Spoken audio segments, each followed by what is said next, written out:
Ini dia knalpot yang mau dirakit pagi ini. Tonton terus videonya. Ini dia knalpot satria lumba-lumba.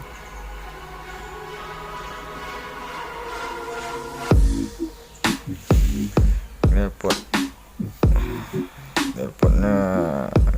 enggak asli guys, enggak barang bagus, enggak ori, cuman cukup lah kalau buat dirakit. Nanti gimana bunyinya ya guys ya.